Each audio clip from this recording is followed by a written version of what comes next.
اعوذ باللہ من الشیطان الرجیم بسم اللہ الرحمن الرحیم الحمد للہ رب العالمین والصلاة والسلام علی سید المرسلین وآلہ الطیبین الطاہرین۔ السلام علیکم ورحمۃ اللہ وبرکاتہ۔ آج 19 ماہ مبارک رمضان، شہادت روز ضربت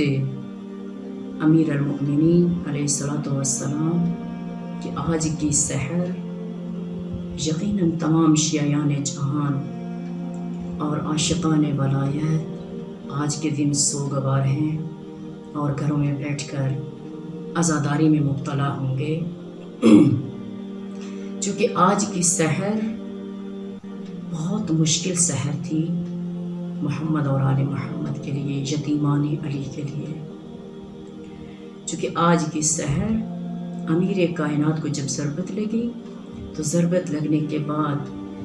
کہتے ہیں کہ کوفہ کے اندر خبر کیسے پہنچی۔ صرف یہ خبر کوفہ میں نہیں پہنچی تھی، بلکہ جبریل آسمان سے جب آئے، زمین و آسمان پر یہ صدا بلند ہوئی۔ اس صدا کے بلند ہونے کے ساتھ جب جبریل نے آ کر اعلان کیا اور نوحہ فغاں ہوا، جبریل نے آ کر کہا کہ تہدمت واللہ ارکان الہدا وانطمست اعلام التقى وانفسمت عروۃ الوثقى قتل ابن المصطفى قتل ابن عم المصطفى قتل علی المرتضی۔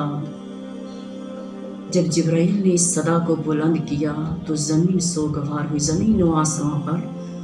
گریا شروع ہو گیا اور ہر جگہ خبر پہنچ گئی۔ کہا گیا کہ واللہ ہدایت کے ستون کو منہدم کر دیا گیا، گرا دیا گیا، اور تقوی کی اعلیٰ ترین روشنیوں کو تاریک کر دیا گیا، عظیم ترین روشنیوں کو تاریک کر دیا گیا، اور اللہ کی اس مضبوط رسی کو توڑ دیا گیا کہ لوگوں قتل ابن عم المصطفیٰ، رسول اللہ کا چچا زاد قتل ہو گیا، علی مرتضی شہید ہو گئے، اور ان کو قتل کرنے والا اشقیاء میں سے شقی ترین فرد ہے عبد الرحمن بن ملجم، کہ خدا لعنت کرے اس پر۔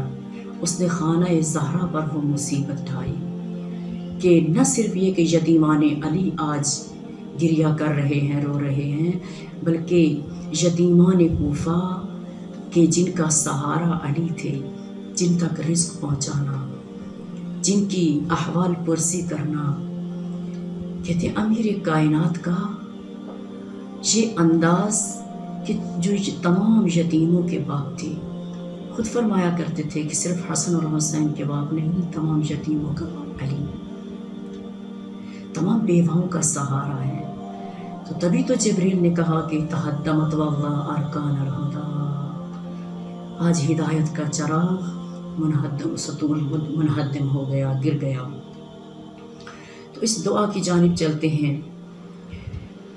اللہم وفرنی فیہ حظی من برکاتی وسہل سبیلی الی خیراتی ولا تحرمنی قبول حسناتی یا ہادیا الی الحق المبین۔ اے معبود،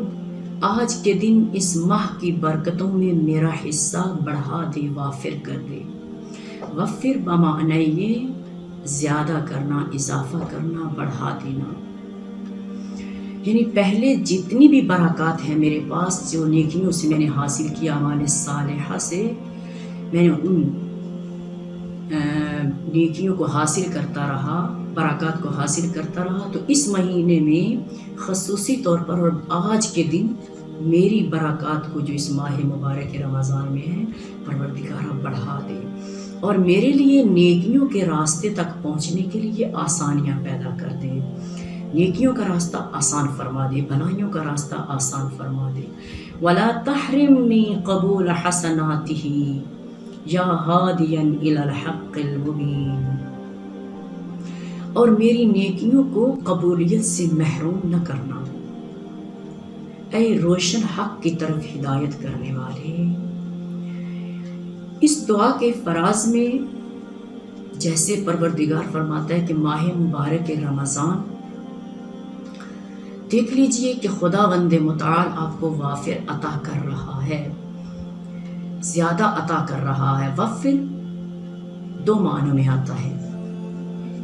ایک معنی مادی اور ایک معنوی۔ مادی وافر کیا ہے؟ وافر کر دے، بڑھا دے، زیادہ کر دے۔ مادیات میں آ جاتا ہے کہ آپ کوئی معاملہ جب دنیا میں انجام دیتے ہیں تو اس میں بہت سے ایسے امور انجام دے دیتے ہیں کہ جس میں آپ اپنے مال کو زیادہ کرنے کے لیے اس معاملے میں خرابیاں کرتے ہیں۔ جب اس میں خرابی کرتے ہیں تو اس میں سمجھتے ہیں کہ کثرت پیدا ہو گئی یا سود پایا، ہم نے نفع پایا۔ بعض اوقات جائز امور میں بھی آپ صحیح طریقے سے بھی معاملات کر رہے ہوتے ہیں، اپنا بزنس کر رہے ہیں، جو بھی کام انجام دے رہے ہیں حلال طریقے سے انجام دے رہے ہیں، مگر اس میں آپ جو حصہ برکات چاہتے ہیں وہ مادی حوالے سے چاہتے ہیں کہ میرا رزق زیادہ ہو جائے، میرا علم زیادہ ہو جائے، میرے پاس ہر طرح کی نعمات فراوان ہو جائے، یہ مادی ہے۔ اور ایک معنوی سود ہے، معنوی منافع ہے، معنوی برکات اور اس کے اندر وافر ہونا یعنی زیادہ حصہ رکھنا۔ اور وہ بہت کم ہیں لوگ کہ جو کہتے ہیں کہ ہمارے لیے وافر برکات اس دن کے لیے قرار دے دے۔ وہ وافر برکات کہاں سے حاصل ہوں گی کہ جہاں آپ نے دعا کو کہ جملے فرمائے وَسَهِّلْ سَبِيلِي إِلَىٰ خَيْرَاتِهِ، کہ میرے لیے نیکیوں کا راستہ آسان فرما، اس میں تسہیل کر دے کہ میں نیکی سے، نیکیوں کے راستے کی جانب آسانی سے بڑھ سکوں۔ بعض اوقات انسان نیکی کو اگر انجام دینا چاہتا ہے تو اس کے لیے کیا ہے؟ مشکلات ہیں۔ فار ایگزامپل نیکی کو انجام دینے کے لیے راستہ آسان نہیں۔ اگر خاتون خود راہ خدا میں خیرات نہیں کر سکتی، خرچ نہیں کر سکتی، شوہر کی محتاج ہے اور شوہر اتنا عطا نہیں کرتا کہ وہ اپنے انداز سے، اپنے اختیار سے وہ خدا کے راستے پر خرچ کر سکے، نیکیوں کے راستے پر خرچ کر سکے، تو وہاں پر کیا کرے وہ خاتون؟ کیا محروم رہ جائے گی اس اجر سے، اس ثواب سے کہ وہ سبقت نہیں لے رہی، وہ قدم نہیں بڑھا رہی اس خیرات کے راستے کی جانب؟ تو فرمایا کہ خیرات کے راستے کی جانب بڑھنا اگر کچھ بھی آپ کے اختیار میں نہیں ہے، تو جب کوئی حاجت مند آپ کے سامنے آ جائے اور آپ اسے دینے پر قادر نہ ہو، اختیار میں نہ ہو، تو ایک مسکراہٹ کے ساتھ اس سے معذرت کر لو اور اس کے حق میں دعا کر دو۔ یہ راستے آسان کر دیجئے، اور بالخصوص وہ لوگ کہ جو قادر ہیں اس بات پر اور اختیار رکھتے ہیں کہ وہ خیرات کریں اور نیکی کے راستوں کی جانب گامزن ہوں اور ان کے توسط سے دوسرے ہوں، جیسے خواتین ہیں، بچے ہیں، بچے والدین کے محتاج ہیں، ان سے طلب کرتے ہیں۔ خاتون شوہر کی محتاج ہے کہ وہ اسے رزق دے، اس کو اگر مال اپنے اختیار میں دے اور وہ اجازت دے کہ تم اس مال میں تصرف رکھتی ہو، اختیار کر سکتی ہو، تو پھر وہ خاتون جانتے ہیں کہ مال کو اگر خرچ کرے گی خدا کے راستے میں، شوہر کی اجازت کے بغیر بھی کرے گی، تو وہ خیرات نہیں ہوگی بلکہ وہ فعل حرام بن جائے گا۔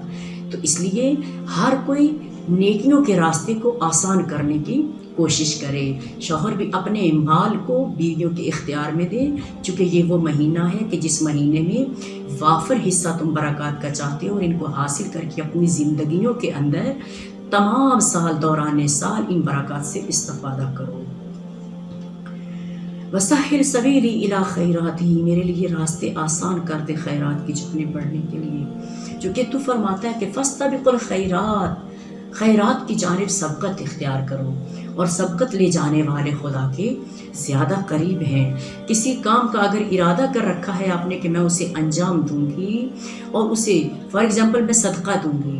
اور صدقہ کسی ایسے شخص کو آپ دینا چاہ رہے ہیں کہ جو محروم ہے، ممکن ہے آپ کے صدقہ دینے سے وہ ایک سحری کھا سکے، ممکن ہے آپ کے صدقہ دینے سے وہ افطاری کر سکے، تو آپ یہ نہیں کہیں کہ میں کل دوں گی یا میں پرسوں دوں گی، بلکہ اسے اسی وقت ادا کر دیجئے کہ فاستبقوا الخیرات۔ ممکن ہے کل آپ کا ارادہ بدل جائے، آپ دینے پر قادر نہ رہ جائیں یا وہاں تک نہ پہنچ سکیں، اس لیے جب نیکی کا ارادہ کر لو، خیرات کا ارادہ کر لو، تو اس میں سبقت اختیار کرو۔ وَلَا تحرمنی قبول حسناتی، خدایا میری نیکیوں کو قبول کرنے سے مجھے محروم نہ کرنا، جو نیکی میں انجام دوں میری اس نیکی کے اندر اتنا خلوص ہو کہ تو اسے قبول کر لے، اس نیکی کو میں لوگوں کو دکھاوے کے لیے، ریاکاری کے لیے انجام نہ دوں، چونکہ ریاکاری میں جانتی ہوں کہ میری نیکی کو شرف قبولیت عطا نہیں کر سکتی۔ میری نیکی تبھی قبول ہوگی کہ جب میں ریاکاری کو نکال دوں گی۔ بعض اوقات ہم جب کسی پر احسان کرتے ہیں، جیسے آپ آج کے حالات میں دیکھ رہے ہیں، اگر کوئی ان حالات میں کرونا وائرس کے سے جو چاہ رہے ہیں کہ ہم اپنے راستوں کو آسان کر رہے ہیں اور خیرات کا راستہ بنا رہے ہیں اور ان لوگوں کی مدد کر رہے ہیں جو پریشان حال ہیں، جن کے ہاں رزق نہیں پہنچ رہا یا جو سحر اور افطار نہیں کھا سکتے، کرنے کے بعد اگر وہ آپ راشن پہنچا رہے ہیں، مال پہنچا رہے ہیں، پیسے سے ان کی مدد کر رہے ہیں، الفاظ سے ان کی حوصلہ افزائی کر رہے ہیں، تو خدا را اس کو محروم نہ کیجیے شرف قبولیت سے، چونکہ آپ کا اگر اللہ کے ساتھ معاملہ ہے، عہد اپنے خدا کے ساتھ ہے، تو یہ جان لیجیے واللہ بصیر بالعباد، وہ تو اپنے بندوں کو باریک بین نگاہوں سے دیکھ رہا ہے، وہ اتنا باریک بین ہے، اس کی نگاہوں کی گہرائی اتنی ہے کہ وہ آپ کے ارادوں کو جان جاتا ہے۔ ولا تحرمنی قبول حسناتہ، محروم نہ کرنا مجھے ان حسنات کے قبول ہونے سے۔